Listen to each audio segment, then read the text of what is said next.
A gente sabe que no Brasil a gente tem um pouco mais de uma centena de zoológicos e aquários cadastrados nas principais associações, né, brasileiras. A gente tem a ASAB, que é a Associação de Zoológicos e Aquários do Brasil, uma associação bastante importante para o fortalecimento dessas instituições no país. E temos também as associações internacionais, como a UASA, né? Associação Internacional de Zoológicos e Aquários. Os estudos da UASA mostram que 700 milhões de pessoas visitam zoológicos e aquários durante o ano. A gente tem os dados também brasileiros, né? Uma pesquisa sobre percepção pública da ciência para tentar compreender como que os brasileiros frequentavam espaços científico-culturais. Chegou um ano a quase 40% da população visitando esses espaços. Atualmente esse número decresceu um pouco, mesmo assim, mesmo tendo decaído dessa forma, é um número bastante expressivo e significativo da população brasileira visitando espaços com apresentação de animais. Quando a gente vai olhar para as instituições museais como um todo, a gente percebe que essas instituições elas recebem prioritariamente um público que tem ensino superior completo. Mas quando a gente olha a especificidade dos zoológicos e aquários, a gente percebe que essas instituições são mais, diria, democrática, talvez, que inclui pessoas com diferentes níveis de escolaridade. Se inicialmente eles aparecem no intuito de demonstração do exótico, né, aquilo que é diferente,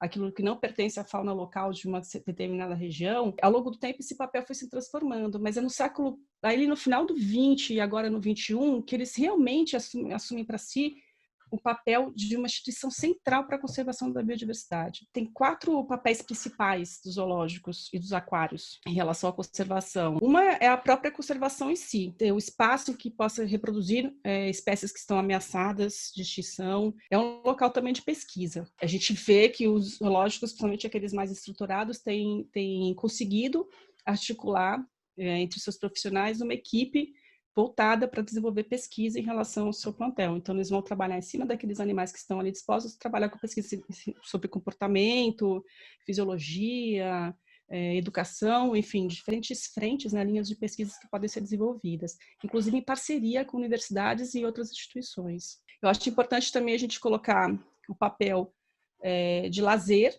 né, que essas instituições têm. Elas surgem muito com essa função, né? Eu acho que ela tem que ser defendida, né? Ela é muito criticada porque os zoológicos e aquários são vistos negativamente por uma parcela da população, por serem instituições que aprisionam os animais. Tem uma questão ética que a gente tem que levar em conta, né? Então, eu defendo que o zoológico tem que se preocupar com questões éticas e morais e tem que ter o bem-estar animal, isso ser prioridade máxima do zoológico. Mas eu acho que tem um outro lado desse fenômeno, né? Que é os zoológicos e aquários muitas vezes são a primeira e não poucas vezes a única forma das pessoas terem contato com os animais silvestres.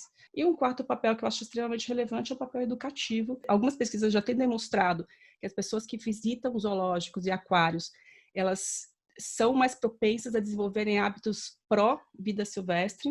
Eu coordeno um grupo de pesquisa em educação não formal e divulgação científica, o Choices, e com esse grupo a gente tentou entender a importância dos zoológicos para a conservação. Os zoológicos e os aquários se assumem como instituições voltadas para a conservação da biodiversidade.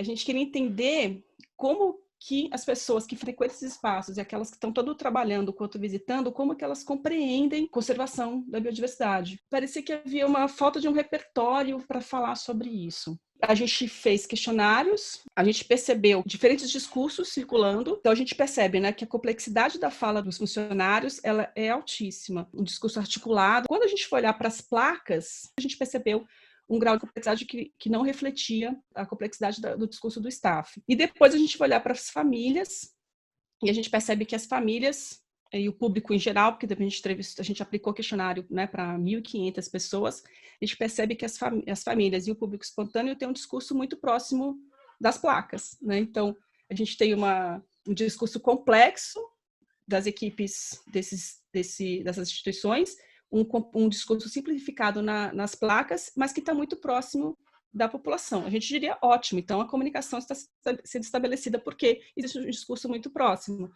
Mas, se a gente quer que realmente, né, o zoológico desenvolva todo o seu papel educacional, talvez a gente precise repensar um pouco esse formato, né? A palavra cuidado apareceu enormemente, tanto nas nossas pesquisas com as famílias, quanto na aplicação dos questionários, que é algo que não aparece fortemente no discurso dos funcionários. Então, a população tem uma questão afetiva colocada na relação com o animal que o staff não está considerando. Os visitantes trouxeram uma visão também relevante de contato com a vida silvestre, que eles não teriam em outro lugar. Isso também apareceu fortemente na fala deles. Foram 2 pontos que diferiram em relação ao discurso do staff. Os zoológicos e aquários se colocam como instituições para conservação e o público os vê dessa forma, só que a gente percebe que a compreensão de conservação, elas são diferentes entre instituição e públicos.